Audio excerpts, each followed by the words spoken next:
आप जानते हैं कि इस धरती के ऊपर सिर्फ इंसान ही नहीं बल्कि स्वर्ग दूत भी रहते हैं? क्या आप जानते हैं कि हम स्वर्ग दूतों को काम पर कैसे लगा सकते हैं? परमेश्वर की ओर से हर एक विश्वासी को एक स्वर्गदूत दिया जाता है जो उस विश्वासी की सुरक्षा और उसकी सहायता करता है। बाइबल में हम स्वर्ग दूतों को खतरनाक काम करता देखते हैं। कभी वे परमेश्वर के लोगों को उनके दुश्मनों से बचाते थे, कभी वे परमेश्वर के संदेश को लोगों के पास लेकर आते थे। जब जब किसी के जीवन में या फिर किसी देश, नगर या मोहल्ले में कभी कोई चेंज यानी बदलाव आने वाला होता है, तब तब हम स्वर्ग दूतों को लोगों के जीवन में काम करता देखते हैं। जब भी आपके जीवन में कोई नया मोड़ या नई ब्लेसिंग आने वाली होती है, तो स्वर्ग दूत ही उस ब्लेसिंग को, उस आशीष को आपके जीवन में लेकर आते हैं। कुछ भी लाइफ में ऑटोमेटिकली या कोइंसिडेंस के साथ नहीं होता। चाहे वो किसी जॉब या बिजनेस की आशीष हो, चाहे बेबी ब्लेसिंग हो, स्वर्ग दूत ही उन ब्लेसिंग्स को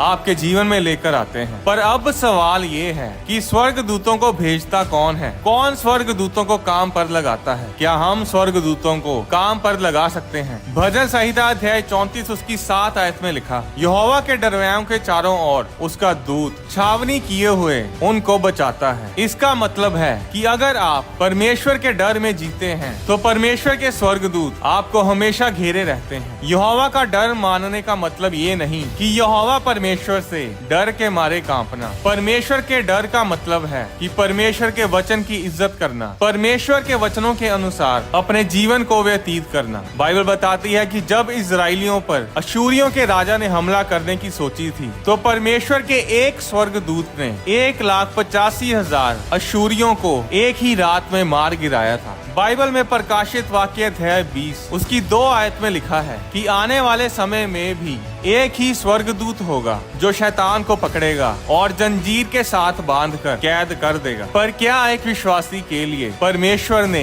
एक ही स्वर्गदूत को ठहराया है? नहीं। अगर एक स्वर्गदूत आपका कोई काम नहीं कर पाएगा तो दूसरा आएगा, फिर तीसरा, और जब तक आपका काम पूरा नहीं होता तब तक स्वर्गदूत चैन से नहीं बैठते। अब खुशखबरी ये है कि परमेश्वर